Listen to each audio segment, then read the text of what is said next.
नमस्कार, रंगकलाकार या चॅनलमध्ये आपले स्वागत आहे।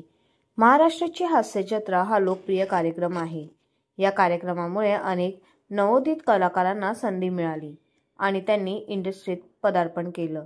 काही कलाकारांचे तर सिनेमे सुद्धा आले आहेत। अशाच एका मराठी अभिनेत्रीला हास्य जत्रामधून लोकप्रियता मिळाली आणि ती घराघरात पोहोचली। या अभिनेत्रीने आई वडिलांच्या सांगण्यावरून इंजिनिअरिंग केलं खरं, पण नंतर अभिनय क्षेत्र निवडलं।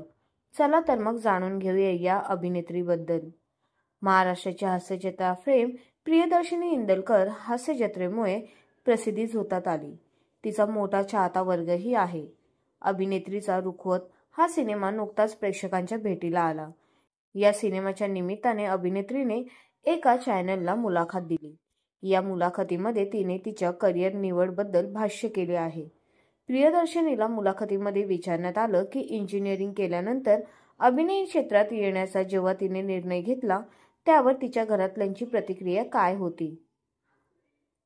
यावर अभिनेत्री म्हणाली की घरातून पाठिंबा होता असं म्हणता येणार नाही आणि नव्हता असंही म्हणता येणार नाही। माझ्या घरचे खूपच प्रॅक्टिकल आहेत, विशेषतः माझेही बाबा प्रॅक्टिकल विचार करणारे आहेत। मी सुद्धा तशीच आहे। माझं स्वप्न साकार होईल, मी खूप मोठी अभिनेत्री होईन असं स्वप्न वगैरे बघणं ठीक आहे, पण जर नाही झालं तर आयुष्य नैराश्याने खाल्लं नाही पाहिजे। आपल्याकडे काहीतरी प्लॅन बी पाहिजे असं नेहमी त्यांचं म्हणणं असायचं। आपल्याला जगण्यासाठी बेसिक नोकरी किंवा काहीतरी व्यवसाय चालू राहिला पाहिजे आणि मग आपली स्वप्न वगैरे ते आलंच। त्याचं तेच म्हणणं होतं की तुझं इथे काहीच झालं नाही, तुला काही काम मिळालं नाही तर तुझ्याकडे नोकरी मिळवण्यासाठी काहीतरी टेक्निकल डिग्री पाहिजे।